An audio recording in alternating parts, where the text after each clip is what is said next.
And what that gives you is that snatched look. Have you ever taken a look at the male models and thought, wow, they all have something in common? Well, besides being tall and maybe leanly, athletically built, they all have something about their faces that are very similar, and that is structure. No matter what they look like, no matter what they're ethnic, they actually have certain things in common. They have predominant brow bones, high cheekbones, defined jaw lines, basic symmetry to their face.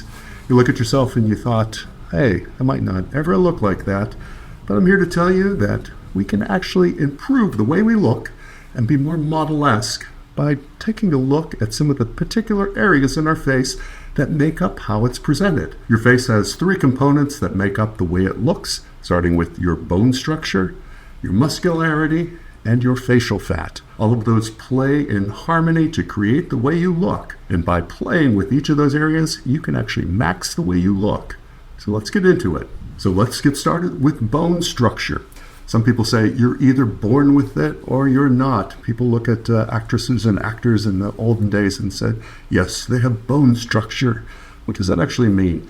You're actually born with a certain amount and a certain proportion of bone one to the other. So if this bone is a little larger than, say, the bones adjoining it, near it, it can look more predominant. Therefore, you can have a higher cheekbone. Same thing with your brow bone up here. Some guys, some ethnic groups have more protruding brow bones, and that makes for that really brooding look.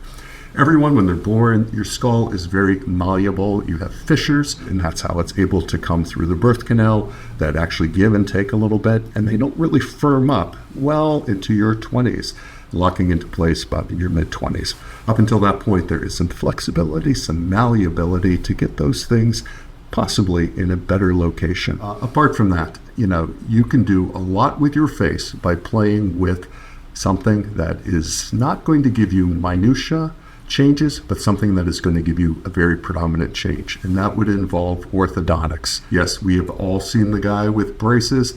I, in fact, have worn braces twice. Yes, I wore them in high school. They could not correct my bite without surgery, and then I wore them again when I was 32 years old and actually had jaw surgery to manipulate my jaw to get it aligned.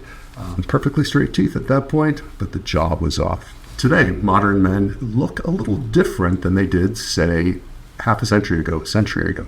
You actually see that a lot. Why do guys look younger today? And a lot of that actually has to do with the presentation of the jaw. And a lot of that goes back to mouth breathing, as well as narrow faces caused by lack of chewing hard food when you were little. Smaller bites, Dash. Yikes. Yes, what you eat as a small child through developing years has a big impact on what your jaw is going to look like. And so a lot of kids raised on pureed food, really pulverized food, liquid diets, tend not to develop the firmer, larger jaws that you see on those male models. And that's actually really reported today by the number of people that are having to have orthodontia.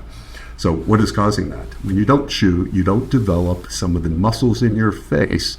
And so there's no need to chew. The teeth don't expand, and therefore you end up with a narrower jaw. Orthodontia is different today than, say, 50 years ago when I had braces.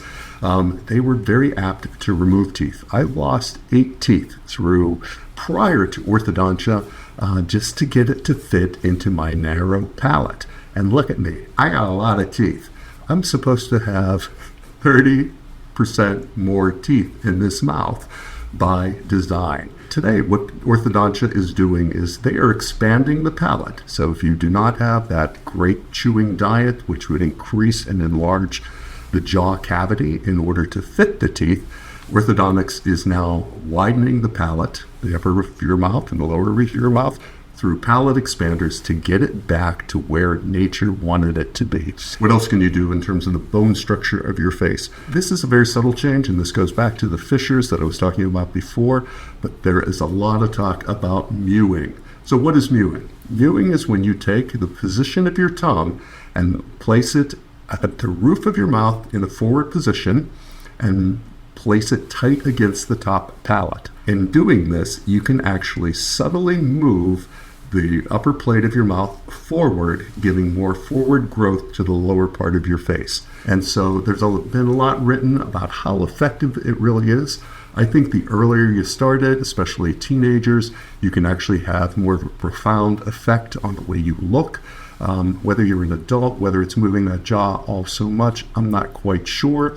One thing it does do for sure, and I'm not a great example since I have a beard, when you actually put your tongue in that mewing position by putting the tongue at the front of the roof of your mouth and pressing it upward, it naturally raises the fleshy pad, the muscular pad of your jaw. So not much bone change there, but it will actually give you, from the profile, a firmer look.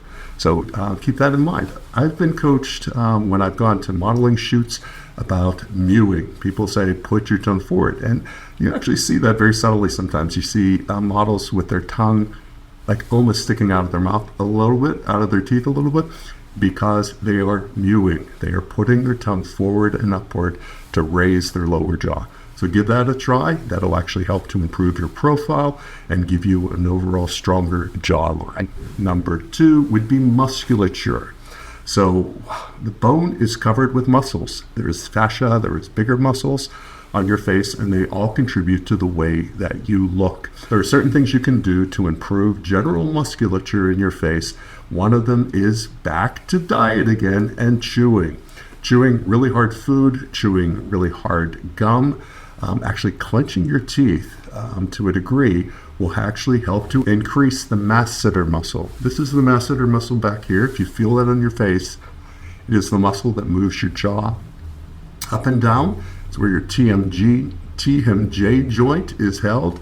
This muscle is very responsive to hard chewing and also just chewing in general, and can be developed to give a wider look to your face. And you can see the difference in my pictures here. When I was 30, my jaw tended to be narrower, my chin longer, and today, even though covered with a beard, you can see that my jaw is fairly wide. So it can have a big impact on the way your jaw looks. What can also have an impact on the musculature of your face is actually working out. And strength train certain areas of your body will have an impact on your face. A lot of that has to do with what you do with your shoulders, traps, and neck. If you are doing shrugs, you are engaging your masseter muscles along with your neck muscles. If you are doing weighted neck lifts like this, you can actually increase musculature in your neck, which has an impact also on the masseters. If you don't believe me, take a look at old school bodybuilders. You have someone like Jay Cutler. His jaw is 100% because of weight training. So that's it. We have muscle over bone. What's over the muscle itself? There is fat. We have fat deposits on our face. Some have more or less, but having fat on your face will actually cover up any of the muscle that you have on your face, any of the good bone structure that you have on your face. That's why it's so evident when you see people whose looks change dramatically and you realize, oh my, they just lost 20 pounds or they just lost 50 pounds, and it really shows up in the face. So you are doing yourself a disservice by carrying a lot of weight, as it will be evident on your face also. The number one thing you can do, if you take one takeaway from this list, is losing fat on your face, which will reveal more of the bone structure as well as the musculature of your face. Other methods, plastic surgery. Yes, and people turn to plastic surgery. There are famous male models that have turned to plastic surgery. Jordan here has actually had his buccal fat removed, and that is probably the number one operation, and quick operation, and relatively inexpensive, that people can do to reduce some of the fat in their face and give you that chiseled look. The buccal pad is located right here in your face. It is under the cheekbone, above the jawline. There is a pad of fat about yay big, and what the doctors go in from the roof, from the side of your mouth inside, and remove some of that fat pad. And what that gives you is that snatched look, which you see on a lot of women. You see that on Bella Hadid, you see that on a lot of women in particular, but guys get it too, especially guys who carry more weight in their face than is represented on a lean body. So one thing to think about. I mean, I of course say go for all the natural methods first, but if you have the means and you want to look into that, that's something that's available to you, is removing the buccal fat in your face. You can add and subtract. You subtract by removing the buccal fat. You can add by increasing your cheekbones, or getting jaw implants or a chin implant. Number of things you can do. It's up to you what areas in your face could be attacked or enhanced by looking at those 3 categories. Hope this helps. Talk to you soon.